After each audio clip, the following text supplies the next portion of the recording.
Eu acho que quem é brasileiro tem que fazer cinema no Brasil. É possível a gente pensar numa maior democratização do que a gente concebe como cinema, né? Assim, no sentido de que a circulação também é uma distribuição. Eu não sei se ainda a universidade conseguiu absorver, né, essa nova tendência, né, que é da territorialidade, né? O cinema, ele é um modo de pensamento, né, que a cultura, ela é uma questão de segurança nacional. Ir ao cinema, né, é uma arte que precisa ser preservada, igual teatro, né?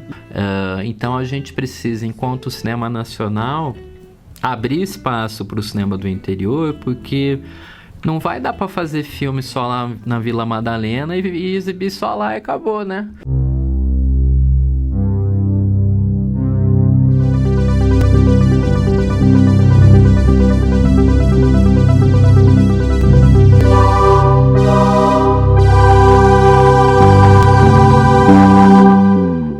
Cosmonauta Cultural hoje recebe Ramiro Rodrigues, cineasta de Campinas, servidor público, membro da CETAV, Câmara Temática do Audiovisual Campineiro, e membro do ICINE, Fórum de Cinema do Interior do Estado de São Paulo. Antes de mais nada, Ramiro, bem-vindo. Estou muito feliz com a sua presença. E eu queria já começar ressaltando uma parada que é muito importante pro Daniel Pessoa, que é uma relevância que você teve no momento de formação profissional meu.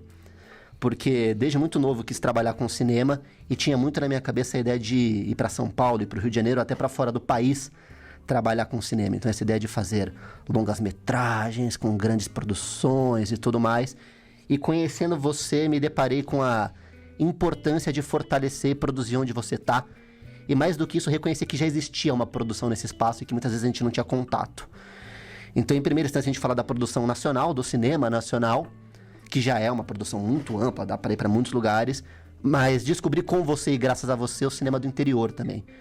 E a gente vai falar aqui um pouco do cinema do interior do estado, mas, né, do estado de São Paulo, no caso, que é onde estamos em Campinas, mas é um cinema que se aplica no interior de todos os estados e de todas as regiões, na verdade, e que é um outro cinema, mas ao mesmo tempo é muito cinema.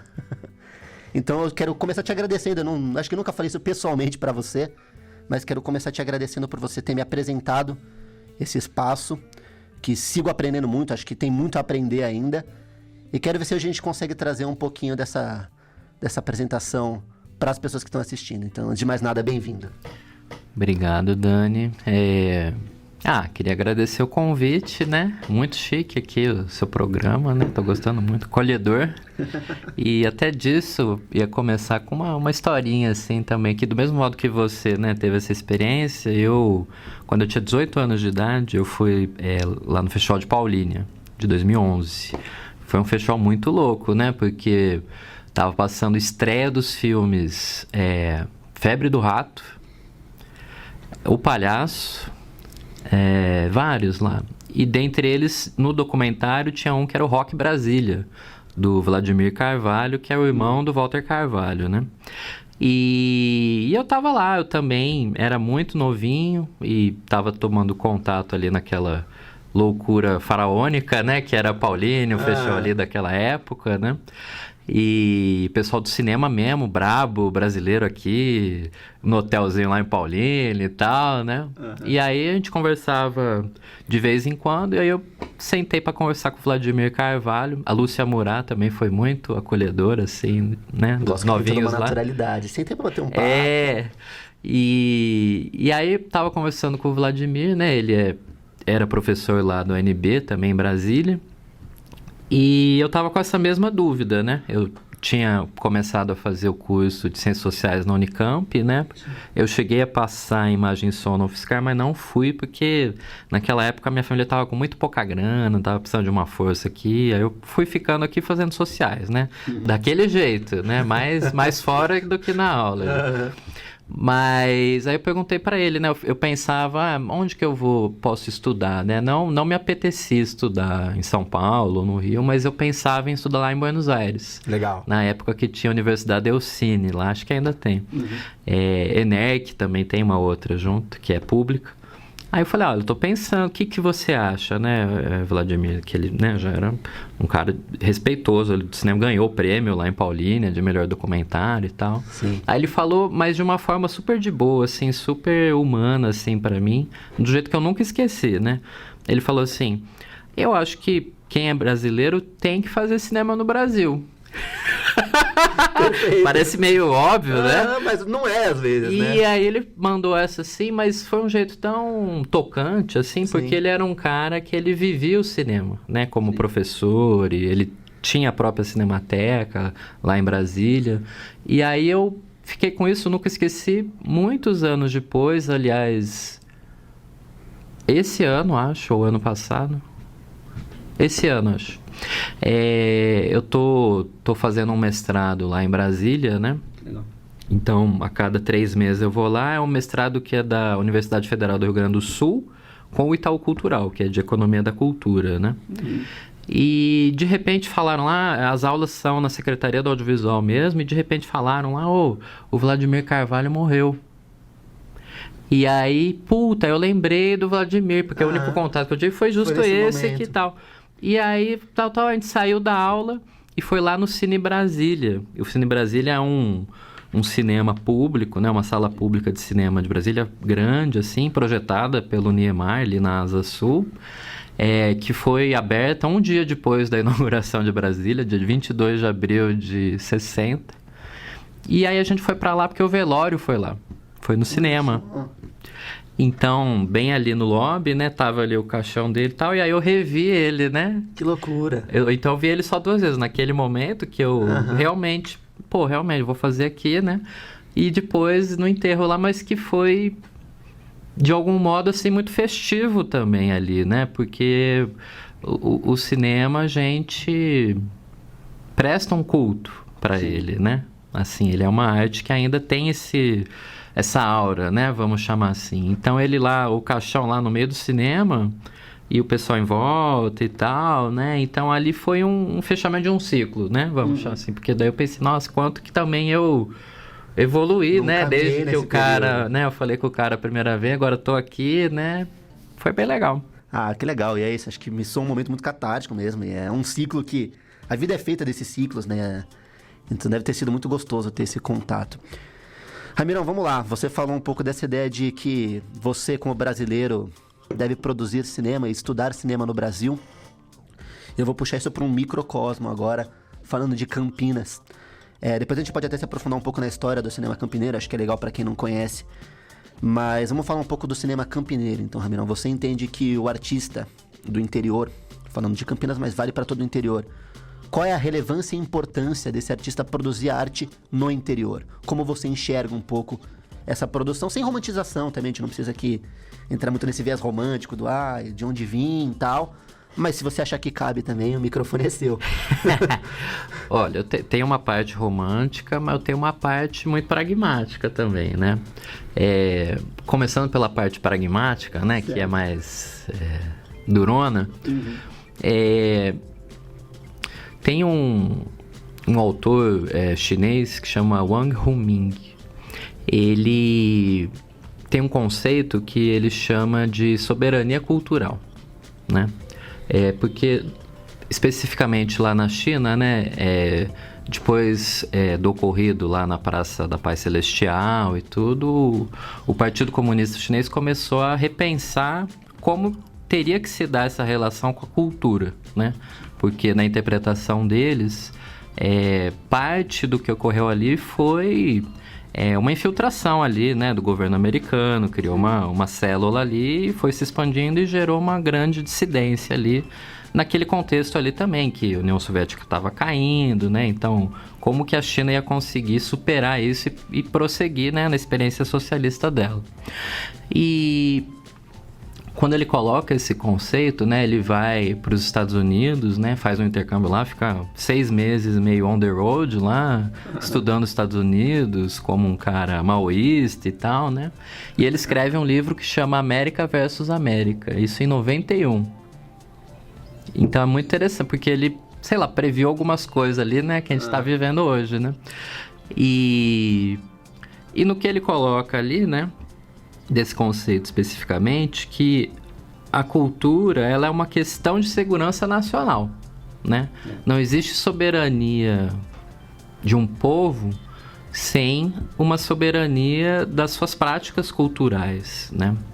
Porque a gente sabe, né? Lógico que tem a questão da infraestrutura econômica e tudo mais, só que a ideologia é algo que está muito emaranhado, né? Com a questão cultural.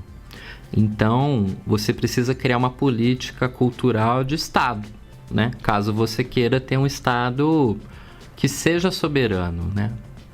Então, a partir dali, né? Ele também foi se tornando importante ali no Partido Comunista Chinês, né? Hoje, ele é um dos 7 ali daquele comitê burocrático que, né, tem o Xi Jinping e mais 6. Ele é um dos 7.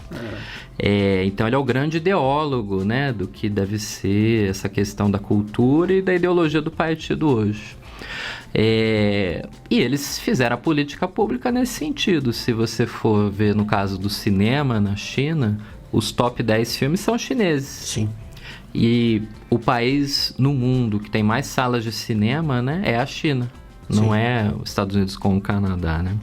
E eles têm essa cultura, esse hábito cultural do cinema, né? Então, Sim. eles vão... porque mesmo o cinema, né, hoje em dia, é um hábito cultural que a gente precisa estimular, né? Legal. Então, no nosso caso brasileiro, né, a gente nunca vai conseguir repetir a experiência socialista da China, né? Revolução, aquelas coisas que imbricou um monte de coisa, que era a história de uma civilização, né, que se encontrou ali com o marxismo. Mas no nosso caso específico, né, é muito importante a gente reforçar essa política cultural de Estado, não só nos equipamentos públicos, que já seria uma grande coisa, mas no conteúdo desses equipamentos, né? A gente tem nacionalmente, né, a lei de cotas de tela e tudo, porém, né, historicamente a gente não tem força para enfrentar as majors americanas, né? Assim, no sentido do mercado, né? Porque tem até um livro muito interessante da Anita Simes, chama Estado e Cinema, né, no Brasil. E ela conta desde os anos 10, 20, 30, como que foi se formando, não só no Brasil, mas no mundo, né, esse oligopólio, né, monopólio, na verdade, né, dos Estados Unidos no cinema. Sim. E eles faziam isso por várias práticas, né, não liberais, vamos dizer assim, né? Lobby lá dos deputados, eles faziam monopólio da exibição com a distribuição, com a produção, né? Então, cinema da Paramount só exibia cinema, né? Filme da Paramount e por aí vai. Eu descobri isso recentemente, sabia? Eu não sabia disso. E antes disso, no Brasil, os brasileiros, o que eles mais viam eram filmes brasileiros, né? Assim, nos anos 10, ali até 1918, por aí. Eram filmes curtos, né? Lógico, não era longo e tal, mas todo mundo só via filme brasileiro, né? Assim, tinham estrangeiros também, mas os Estados Unidos não tinham essa força, né? Sim. Então, por conta da guerra, né? Lá na Europa e tudo, eles conseguiram se colocar como essa grande potência do cinema, né? Porque era a França que inventou esse negócio aí, né? Sim. Não foi os Estados Unidos. Até inventou lá o Thomas Edison, mas meio chata a câmera dele lá. O Lumière é muito mais legal. Mais legal, certo. E aí, no nosso caso específico, né, agora, né, trazendo pro agora, a gente precisa de uma política do equipamento e uma política de preencher os filmes, né? Porque se não tem uma ligação territorial, qual seria o motivo de eu sair de casa para ir ver um filme, né? Só se fosse um grande evento, né? Uma coisa que é construída ali pelo Oscar, pelo, né? Algum filme aí de boneco, e que eu gosto também.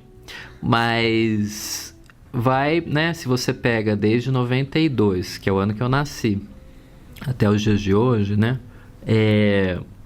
A gente tem a mesma quantidade de público que vai no cinema. Então, sei lá, eu vi esse dado em 2019, antes da pandemia. Então, 2019 teve a mesma quantidade de ingressos vendidos que em 92. Que loucura! Ou seja, diminuiu, né? Porque foi aumentando lá nos anos 2000 decaiu e agora chegou ao mesmo ponto de quando eu nasci, só que com muito mais gente no mundo, né? Uhum. Então, agora, depois da pandemia, eu nem cheguei a me atualizar, mas o cinema, ir ao cinema, né? É uma arte que precisa ser preservada, igual o teatro, né? Uhum. O teatro, ele era uma arte dominante, né? Vamos dizer assim, né? Na primeira metade do século passado.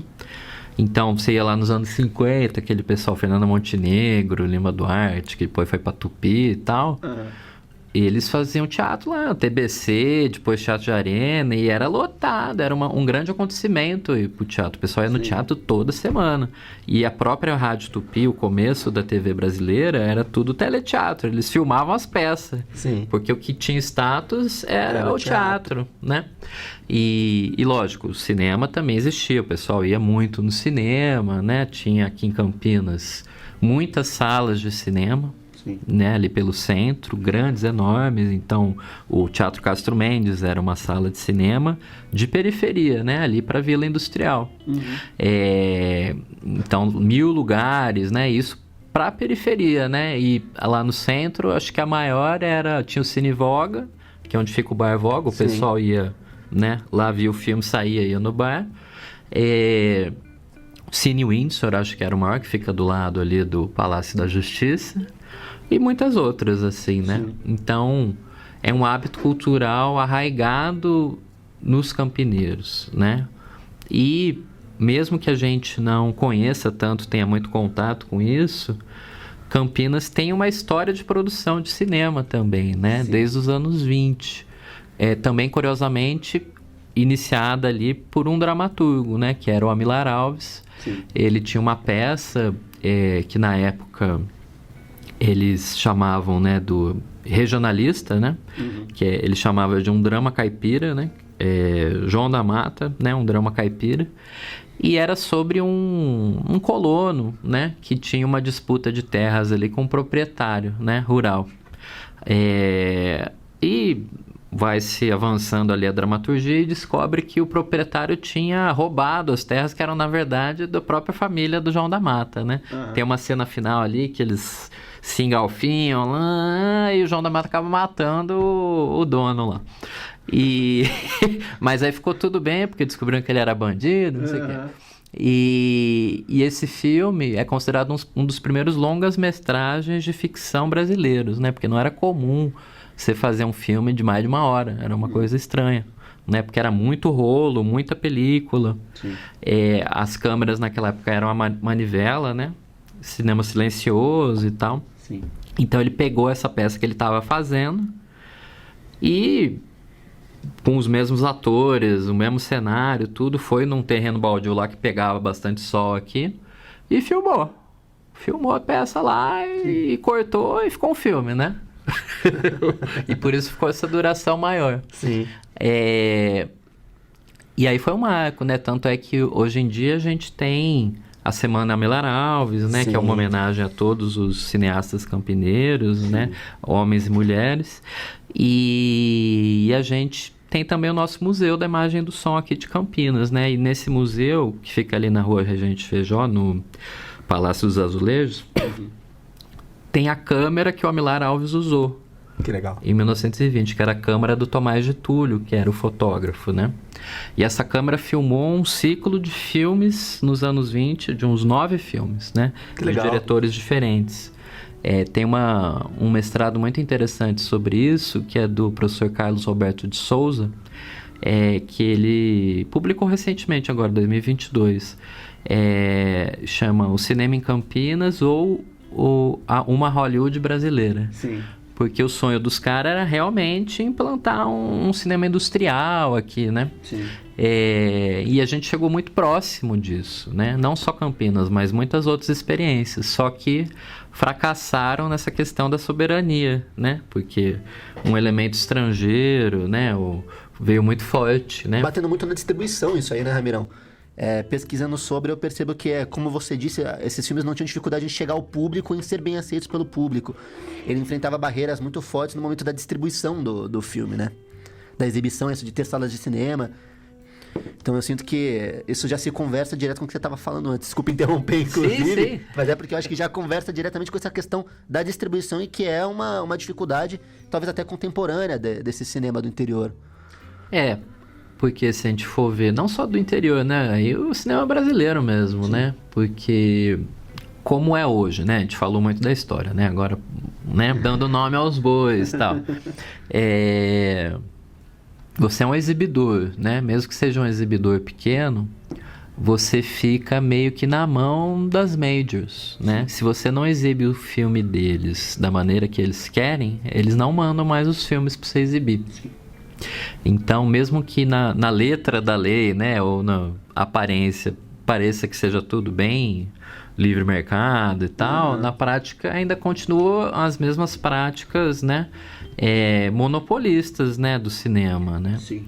Então, a gente tem um cinema de rua muito legal aqui em São Pedro, aqui pertinho, ali perto de Piracicaba, né?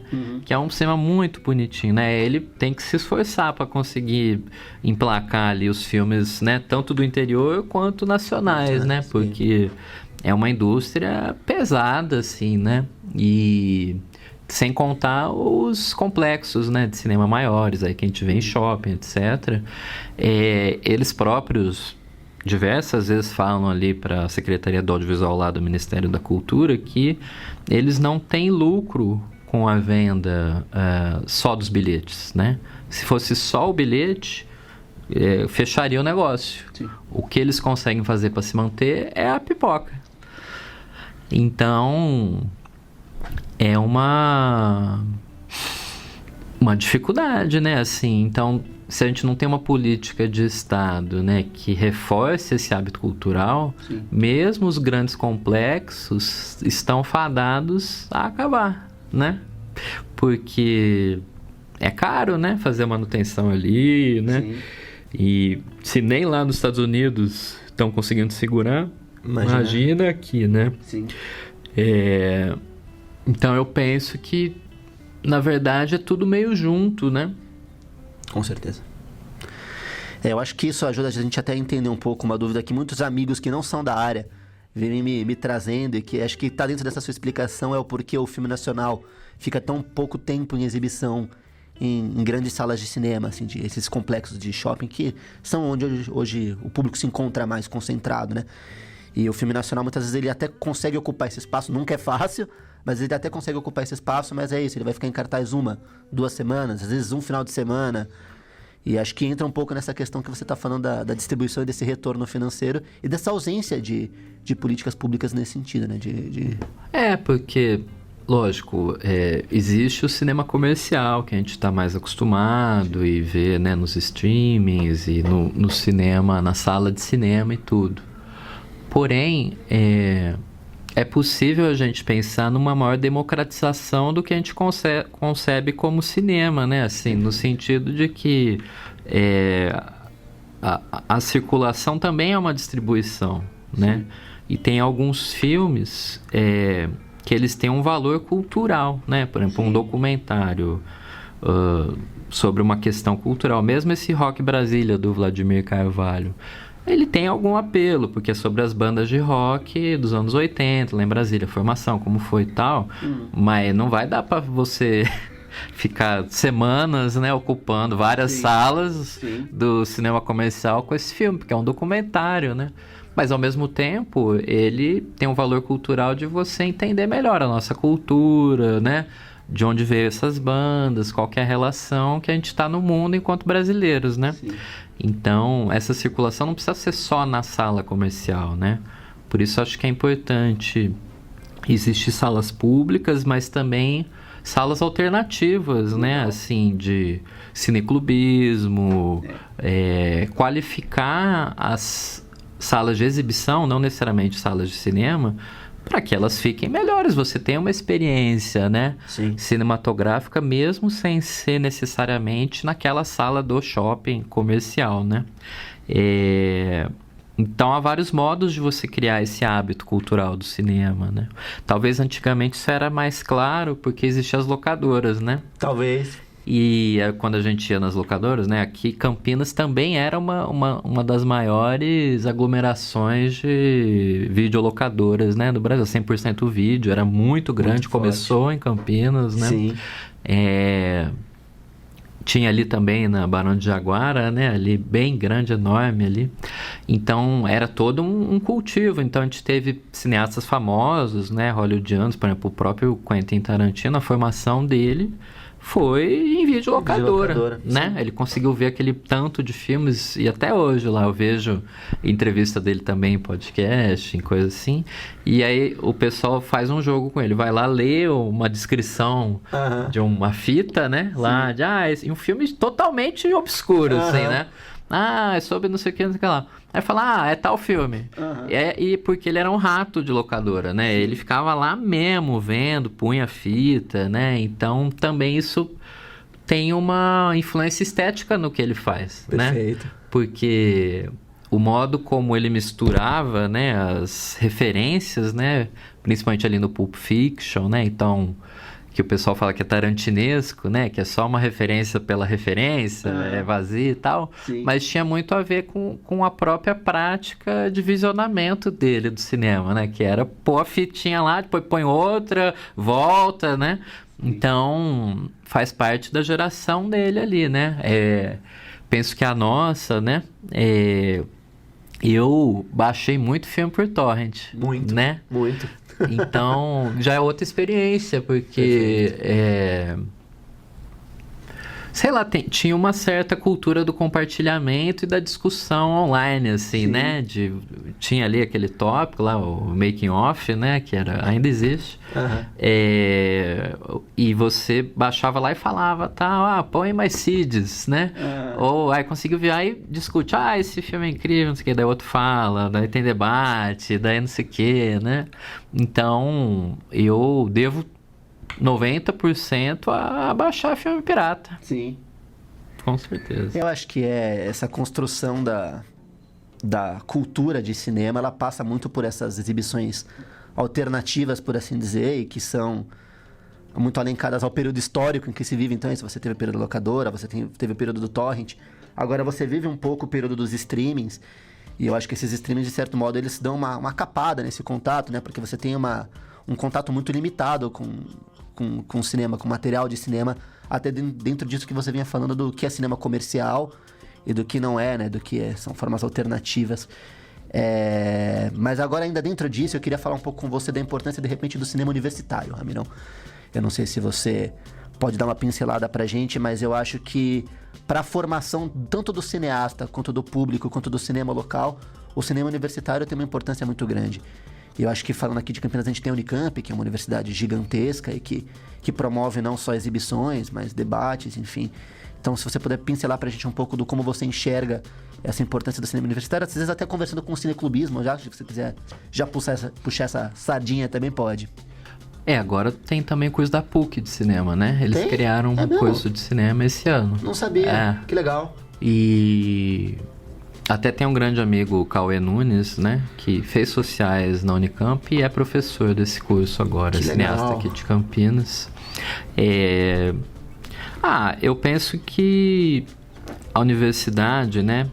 No Brasil, de modo geral, de cinema, ela contribui muito, assim, no sentido da história cinematográfica, né? E também na análise fílmica, de maneira geral, né? Ela ajuda, assim, a pessoa a ter instrumentos de analisar um filme, né? Ter um olhar crítico, assim, sobre isso e ter alguma noção historiográfica do próprio país, né? Então, acho que o mais forte da pesquisa de cinema brasileiro é a história do cinema, né? Mas, ao mesmo tempo, né?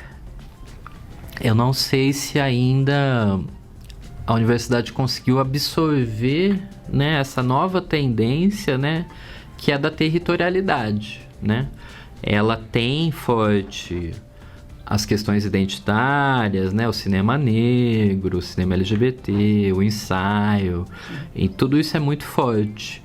Porém, ela ainda, não só no cinema, né, mas em qualquer pesquisa, é muito presa a há um sistema internacional acadêmico, né? Que o cara vai lá e para conseguir publicar e ser alguém no mundo, ele precisa pagar lá $1.000 para entrar numa revista lá que é A1, A2, sei lá, né? Aquelas coisas, né? Então, a gente tem uma situação de subordinação também na pesquisa, né? E eu tava até vendo, era aqueles caras astrônomos que tem do YouTube lá, o Serjão, esqueci o nome do outro lá, um nome esquisito, Nicodelis, acho. Não conheço aí. E eles estavam falando, hoje em dia, se o Einstein fizesse pesquisa, ele não estaria, nem sequer seria empregado em uma universidade, porque precisa do produtivismo acadêmico, né? Precisa fazer pelo menos 5 artigos, né? Um todo ano. E ele fez, na vida, 10 artigos, sei lá, né? e que ele mesmo na época dele tinha dificuldade de ser contratado, porque ele era um péssimo professor. Só que ele era o Einstein, tá ligado? Então, antigamente tinha esse critério da influência, ou seja, a quantidade de citações, né? Não a quantidade de artigos feitos, né? Então virou meio que uma indústria, né, da ciência e tal, que inclusive, né, voltando aí para coisa da China, ela criou uma própria, né? Então, se você vê aquele Web of Science, né, que é essa plataforma internacional científica, né, que você precisa estar lá para ser alguém, ela tá nisso, mas também rompeu com isso. E aí ela fez uma outra aferição que é por citação e também por... não importa qual revista que é necessariamente, né? E não precisa ser paga, né, necessariamente a revista. Não precisa ser só aquelas revistas europeias e americanas. Né? E se você considerar esse, né, esse instrumento, a China já tem mais pesquisa que os Estados Unidos, né? E que a Europa também muito mais. Então, a nossa universidade, no sentido da pesquisa, né, de cinema, ela está atrás porque ela tem uma subordinação, mas também porque ela ainda não consegue experimentar com a pesquisa artística, né? Por que você vai fazer uma faculdade de cinema para estudar história do cinema? Você faz história, né? Então, você sai formado, pesquisa tal, mas você sai formado em cinema. Você não é historiador. Então, muitas vezes, lógico, tem exceções. Claro. Você vai lá e faz uma pesquisa que historiograficamente é pobre, porque você não tem formação em história, né? Você não estudou lá quem, né, pensa, epistemologia da história, quais são Foucault, Marx, né? Você faz uma história lá. E eles não se abrem para que tenha uma pesquisa, uma prática como pesquisa, como tem no teatro ou nas artes visuais, que você consegue, né? Em alguns países, que a sua defesa seja a sua obra. Então, você fez uma peça, uma performance, essa é a sua defesa, na Austrália, sei lá. Aqui você pode, na Unicamp mesmo, né? Teatro, artes visuais, você pode apresentar uma obra, o seu processo nesses 2, 4 anos, como a sua defesa, desde que seja junto com um texto, né? Mas é aberto a prática como pesquisa, a pesquisa artística. E no cinema não, você não faz pesquisa artística. Você não tem uma reflexão da própria prática de fazer, né, cinema ou vídeo ou o que seja, né? Então, academicamente, às vezes isso pode ser uma obstrução, né? Isso pode levar a pessoa que faz esses cursos a se afastar do próprio território, vamos chamar assim, né? E se aproximar de um mercado internacional de festivais. De um discurso globalizado, de repente, sim. De que o que importa é um cinema industrial que vai para Cannes. E ali você é reconhecido, né, como cineasta ou como alguma coisa. Sendo que, na verdade, deveria ser o oposto, né? Então, muitas vezes, acadêmicos, né, nossos, brasileiros, acabam se tornando curadores de festivais nossos, mas a curadoria deles, ela não tem soberania nacional. Não, ela é voltada não tem global. Uma estética nacional. Eles acabam querendo ser meros intermediadores, né? De ser ponte de alguns curtas, né? Eles selecionam alguns curtas que eles acham acho que o gringo vai gostar disso aqui. E eles são intermediadores desses curtas com outros festivais que aí são grandes, né? Então, tem ligações lá, o Festival de Tiradentes, os curtas lá, com a Mostra Panorama de Berlim, né? Então eles vão criando, né, fazendo essa seleção num sentido como se fosse soja mesmo. Então eles só dão uma ceifada ali, mas a cultura toda é de exportação, sendo que, né, da última vez, né, antes agora do Kleber, né, que a gente ganhou melhor direção em Cannes, foi com o Glauber Rocha, né? Só que ele propunha uma estética nacional, né? E vários países criavam essa estética, tentavam criar, né? Mas você vai ver hoje em dia, e não digo o Kleber ele tem uma questão territorial muito forte, lá em Pernambuco e tal, né? Ele traz isso, mas ele também segue as regras ali, né, que os curadores europeus querem ver, né? Porque quem que determina o que é cinema? Se ele fizesse um filme que só tivesse como referência o cinema pernambucano, ia deixar de ser cinema? Jamais. Mas lá pros caras lá, eles não iam considerar aquilo, né, assim, ver valor naquilo, porque... Eu não sei se os caras lá, acho que mesmo aqui, o público brasileiro mesmo talvez tivesse um estranhamento muito grande, assim. Pode ser. Um tempo atrás eu participei de uma sessão junto com conhecidos da Idade da Terra, do Glauber. E, rapaz, gerou um bafafá de um estranhamento, porque é isso, eu acho que essa proposta dessa linguagem diferente gera um estranhamento no próprio público interno, que está acostumado a consumir o externo também, né? Porque a soberania ela vai no olhar também, né? Então, quando você vê uma coisa escrita numa linguagem nossa, brasileira, você vai desenvolvendo um olhar próprio sobre as coisas, né? E quanto mais você perde isso, esse, né, soft power que veio na gente, mais você fica com um olhar alienado, assim, né? Porque... você acaba tendo como referência, isso é comum a todos, né? Da velha cinefilia, que é lá dos europeu branco e americano, né? Que tem filmes muito bons e tá, beleza. Mas ao mesmo tempo você não consegue construir nada novo, porque você não é de Los Angeles igual Tarantino. Então se ele vai falar de Los Angeles e falar do cinema americano, ele é de lá, tá ligado? Ele tem algo a dizer porque ele é real lá, né? Agora você pegar um filme de terror e fazer uma referência ao Iluminado, isso é meio vazio, né? Em relação à sua própria realidade, né? E ao mesmo tempo eu sinto que as pessoas têm muito mais contato com o Iluminado do que teriam com o Zé do Caixão, por exemplo, para citar um grande expoente de uma linguagem brasileira, né? Acho que é um cara que influenciou inclusive o externo e que muitas vezes ele não é consumido como deveria no interno, assim. E aí já pegando essa deixa, Ramirão, puxar para dois tópicos que a gente está numa conversa aqui que ela vai fluindo, assim, não são tópicos diferentes. Mas da importância um pouco das exibições de cineclube nesse sentido, de construir esse público e esse olhar interno, e da construção dos coletivos também. Então a gente começou falando que você faz parte da CTAV e do ICine, e qual é a importância concreta desses coletivos na preservação, que acho que é muito importante a gente falar dessa preservação, desse contato com o anterior para construir o novo, falando do interno, e para a produção do atual também, do contemporâneo. Então se você quiser pincelar um pouco dentro disso. Se a gente pegar, por exemplo, o João da Mata, né, do Amilar Alves, ele é um filme que a gente só tem fragmentos dele, né, do original, porque a gente doou, né, toda essa produção dos anos 20 para a Cinemateca Brasileira lá em São Paulo, né, nos anos 50.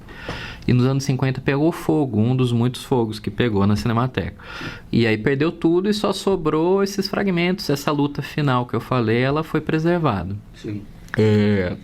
Então lá na USP, né, o professor Paulo Emílio, né, que criou o curso de audiovisual da USP, ele tinha a intenção de fazer um estudo sobre o que na época eram chamados os ciclos regionais. Teve em Recife, na Zona da Mata, lá em Cataguases, em Porto Alegre e em Campinas, né? Que foram um surto de produção assim e que daí acabou, né? Fora do eixo Rio-São Paulo. E aí ele chamou esse aluno na época, né, que era o Carlos Roberto de Souza, e falou: olha, eu quero que você estude cinema de Campinas. Aí ele disciplinadamente foi lá, estudou, fez certinho e tal, mas sob essa orientação do Paulo Emílio, né?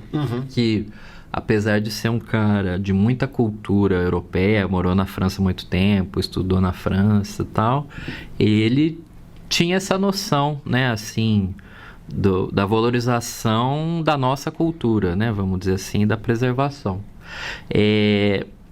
Nesse contexto, né, se a gente pega o cineclubismo, o Paulo Emílio foi muito importante no cineclubismo. Ele ia em Assis, em Marília, em Campinas ele veio, em cineclubes, porque nos anos 50, ali 50 e 60, era uma orientação partidária o cineclubismo. Então o PCB tinha reuniões lá, ia lá o Nelson Pereira, o Glauber, os caras lá, então eles tinham uma organização partidária de, né, valorizar isso, né? Isso antes da ditadura. Durante a ditadura, né, a gente tem aqui em Campinas, né, o grande Orestes Toledo, né, que é servidor do MIS há muitos anos e tal. E ele conta, né, que naquela época eles faziam o cineclubismo, ele se vestia todo chique, assim, põe uma gravata e tal, tudo, né? Tipo, marqueteiro hoje em dia, né? E ele tinha trem, né? De Campinas para São Paulo, e ia lá na Boca do Lixo, né? Que era o lugar onde ficavam as distribuidoras, as películas, né? Eram distribuídas lá. E ele pegava os filmes clandestinos lá. Então, filme clandestino é Godard, esse filme que pra nós não é nada, né? Mas na época era... Não sei. E ele pegava os filmes lá e tal. E aí ele vinha embaixo do braço e tal e pegava o trem na moral lá. E aí se alguém perguntasse, alguém da repressão lá, ele falava que ele era da Porno Chanchada. Que ele era um produtor da Porno Chanchada e tava fazendo lá e tal, e colava, né? Mas ele trazia os filmes para exibir clandestinamente nos cineclubes. Então o cineclube foi muito forte, né? Antes da ditadura, aí pelo PCB, durante a UNE, né? Ali nos anos 60, a UNE tinha os CPCs, né? Então eram setores culturais da UNE, que a UNE mesmo bancava filmes ou teatro, né? Então pega o Eduardo Coutinho, né? Ele estava em abril de 64, em março para abril de 64, filmando um filme chamado Cabra Marcado para Morrer.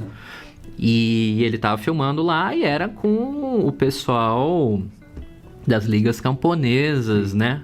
Lá no interior, não sei o quê. E bem no dia da gravação, lá na semana, teve o golpe. E aí ele teve que esconder, não sei como depois, né? Que acabou a ditadura, ele reencontrou, fez o filme, né? Terminou o filme, só que agora, né? Ligando uma coisa com a outra, né? Então, era tudo muito junto, né? E aqui em Campinas, desde 75, né? Desde antes a gente tem cineclubismo com o Centro de Ciências, Letras e Artes, né?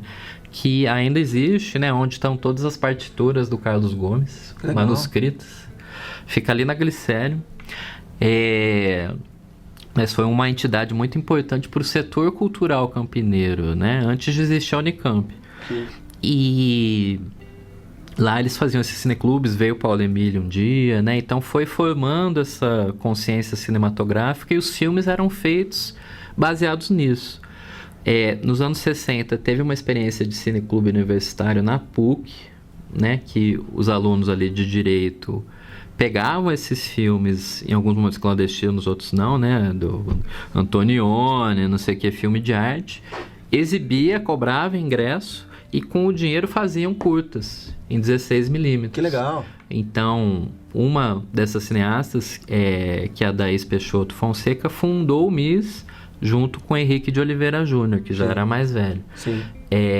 Então, tudo isso... Isso em 70 e quebrado, né? 75. 60. Que ela foi comprando. E em 75 fundou o MIS. O MIS. Isso, aí sim. Tá. E... Então, o MIS foi responsável por a gente conseguir preservar parte dessa memória, né? Porque é muito incomum ter Museu da Imagem e do Som tão antigo. Foi uma vanguarda, assim, da cidade, né? Que ajudou a preservar muitas coisas que em outras cidades existiram, mas se perderam em algum arquivo municipal, alguma câmara municipal, né? Então, tem muitos acervos regionais que estão espalhados pelo Brasil e que a gente não tem acesso e estão se perdendo, né? Então, essa experiência universitária, ela foi muito rica, né? Hoje em dia, por conta desses outros fatores, outra época também, né? a gente acaba caindo meio que num academicismo, né? Embora o universitário pudesse ter uma potência muito grande, né, assim, enquanto território, muito poucas pessoas pensam nisso, porque elas querem, quando fazer uma carreira no cinema, ou ir para São Paulo, ou fazer algo que seja do agrado ali do professor ali, que vai ser o intermediador lá pro Festival de Berlim, sei lá. E aí quando isso volta, né, em muitos casos, não tem público, né? Não tem uma relação enraizada, capilarizada com o país, né? E o fato é que cada vez mais o interior é o centro econômico, né? Do Brasil, de todos os modos, né? Mas isso não tem se traduzido para a maior parte das artes, só para uma, que é a música sertaneja. Sim. Então a capital da música atual né? brasileira é Goiânia. Sim. Isso não há dúvida, porque, né, o pessoal do agronegócio teve essa consciência, né, de investir, diversificar o investimento que eles fazem, né, num setor cultural que representa essa elite dominante, vamos chamar assim, né? Sim. Então, quando você ouve muito sertanejo, não é que todo mundo só escuta sertanejo, é que tem muito investimento, jabá, força econômica que faz essa música ser predominante, né? Perfeito. Lógico, a gente tem o funk, tem ainda o samba, o hip hop e tal, mas não tem algo por trás que, né, dê essa fortalecida tão grande quanto com a música sertaneja, né, universitária agora. E no cinema a gente precisa tomar consciência, assim, né, dessa nossa posição, né? Com o cinema digital, meio que todo mundo pode ter acesso ao cinema, né? Assim, não é igual quando era película, que era um inferno, né? Só de comprar o 35, filmar, era todo um conhecimento técnico que era muito complicado, assim, né? Era mais restrito mesmo tecnologicamente, né? Agora não, você consegue alugar e, né, com conhecimento fotográfico e tudo, você consegue estar mais ou menos pau a pau com o que é de melhor filmado no mundo, assim, né? Sim. Enquanto câmera. Claro. Não enquanto luz ou, né, ou finalização e tal, não. Mas enquanto a pura câmera, você consegue, né, tá ali. Porém, a gente não tem se utilizado disso, né, de estratégias de como realmente formar um público, né, que é brasileiro, que é interiorizado. Então, a gente precisa, enquanto cinema nacional, abrir espaço para o cinema do interior, porque não vai dar para fazer filme só lá na Vila Madalena e exibir só lá e acabou, né? A gente precisa chegar nas pontas, precisa chegar no interior do Brasil, né? E como que a gente pode fazer isso, né? Assim, aí precisa ser uma escolha política, né? Ou a gente só aceita essa subordinação, né? Que inclusive é econômica no sentido do Estado, né? Então você pega assim a Lei Paulo Gustavo. O governo estadual, né, atual, cortou as cotas para o interior e deixou tudo lá só para a capital. Sendo que, ao mesmo tempo, o interior, todas as cidades de fora da capital, contribuem mais fiscalmente para o imposto, é muito mais rico, né?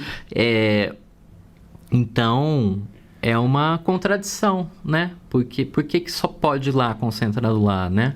Não só o cinema, tudo, né? Mas no cinema, que é o nosso caso, por que só pode fazer filme lá, sendo que eles fazem mais ou menos igual a nós, só que sem nenhum enraizamento na maior parte dos casos, né? E acho que a gente precisa explorar as contradições para, né, ir criando, estruturando esses momentos de soberania, né? Vamos chamar assim, de consciência do estar no mundo e do que quer fazer no mundo, assim, né?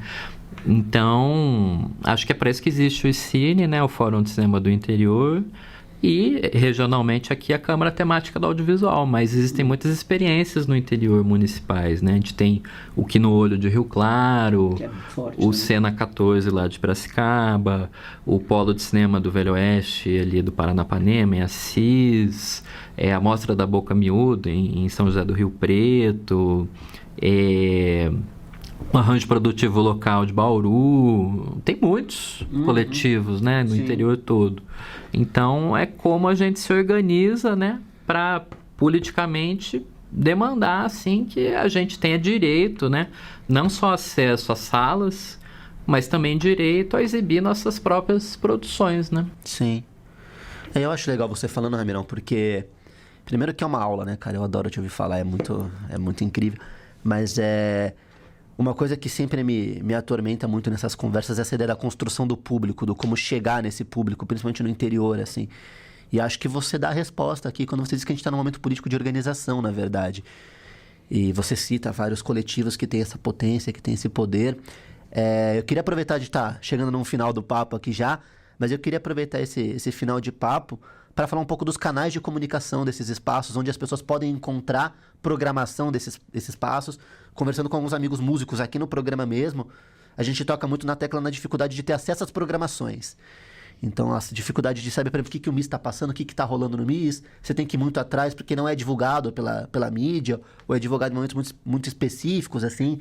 Então, se você puder trazer para a gente aqui, próximo ao final, alguns canais, tanto de acesso a esses coletivos, quanto de acesso ao que é produzido nesse interior. Então, eu não vou encontrar um filme de Campinas na Netflix, mas onde eu posso encontrar um filme de Campinas? Então, falar um pouco dos canais de propagação dessas obras. A gente tem o Instagram, né, aí é @cineforum, tem também o @CTAV Campinas e o @Miss Campinas, né, esses 3 específicos. A gente tem grupos de WhatsApp tanto do Cine quanto do CTAV, né? Do Cine acho que tá com mais de 600 cineastas aí do interior todo. E do CTAV uns 200, só de Campinas, né? E muitos não estão em um no outro, né? Às vezes só tá em um, né? E imagina isso espalhado, né? Pelo interior todo. Então, o Cine já fez várias exibições ali pelas redes, você consegue acompanhar. A gente tem o Encontro de Cinema do Interior Paulista, né? Ele tá na... 1, 2, 3... Acho que é 6ª edição. Deixa eu ver, Rio Claro... Sexta edição. Vai ser em Marília agora em setembro, né? No feriado. Então lá vai ter uma mostra, né? Todos os cineastas, né, vão estar lá e tal do interior. Aí fora esse evento presencial, a gente tem também alguns acervos, né? Tem o acervo Formiga, né? Legal. Que é aqui de Campinas, que tem muitos filmes lá.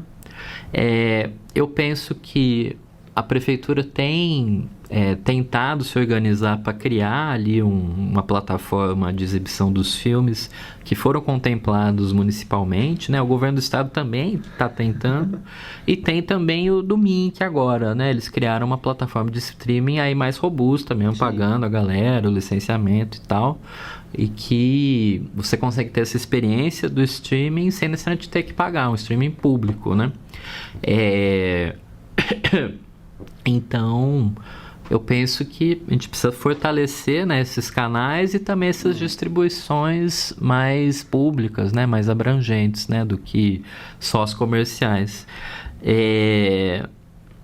E, né, acho que é isso, né, como o pessoal fala assim, né, o caminho se faz ao caminhar, né? Uhum. Então, é algo que a gente tem que ir encontrando as respostas juntos, né? Mas, ao mesmo tempo, acho que essa é a vivência, né? Porque se já tivesse dado, não teria muita graça, né? Acho que o legal, quando a gente tem a experiência artística, a experiência cultural, é a gente sentir que a gente está participando de alguma coisa que vai se desdobrar, né? O Deleuze sempre falava, né? Que a arte é sempre para um povo que ainda não existe, né? Então é sempre um porvir, é uma coisa que a gente está indo junto, né? Um acontecimento ali daquela linha de fuga e tal, mas que a gente está experienciando junto e que ainda não acabou, né?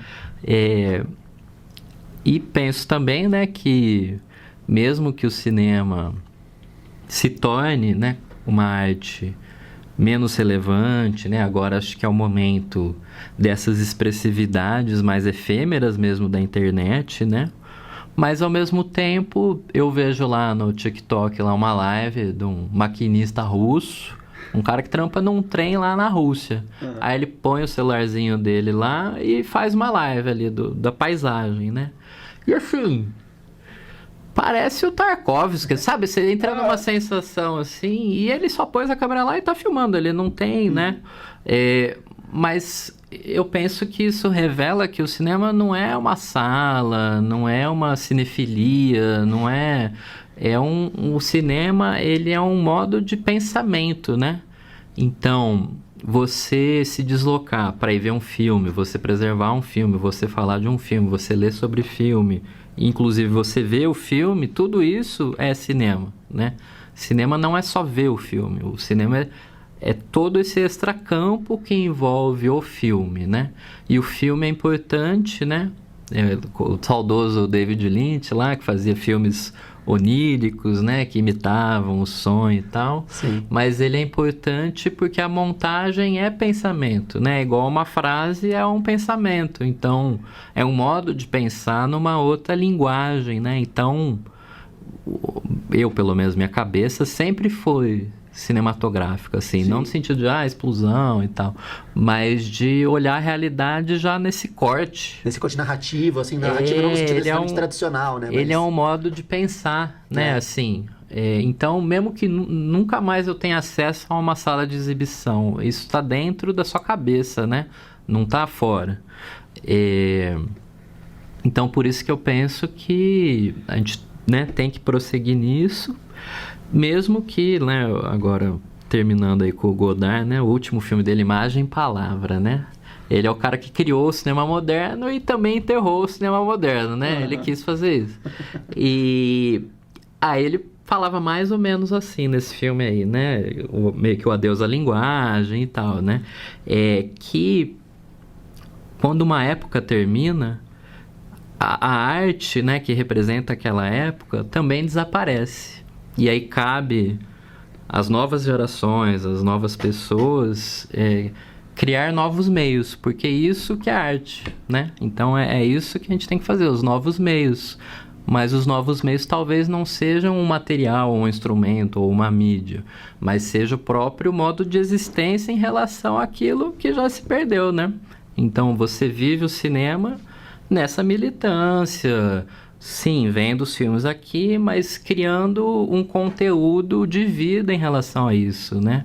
Porque eu acredito nisso, pelo menos, né? A arte, ela precisa ser integral na vida da pessoa, sim, né? Porque senão ela não produz o seu efeito, né? De ser arte.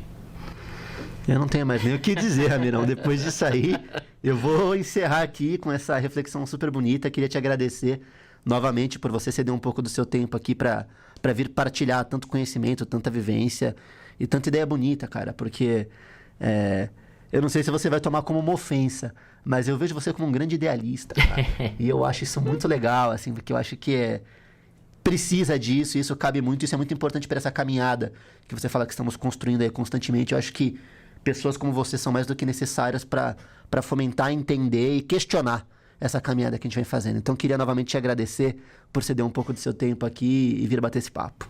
Obrigado a você, Dani. Para encerrar agora, Ramirão, o primeiro convidado que está vivendo esse momento, mas estamos com uma parceria nova do Bora Pra Mesa. Eu vou colocar as redes sociais aqui embaixo. Eles oferecem marmita, oferecem entradas e oferecem doces. Dentro das redes sociais vocês têm acesso ao cardápio. E para hoje eles fizeram essa banoffee bonita aqui, depois eu mostro direitinho para vocês, que eu vou estar oferecendo pro Ramirão. Então, para agradecer aqui, encerrar uma bela banoffee pro senhor, certo? Um agradecimento grande ao Bora Pra Mesa e essa parceria. Valeu, pessoal. Próximo episódio tamo aí. E vambora.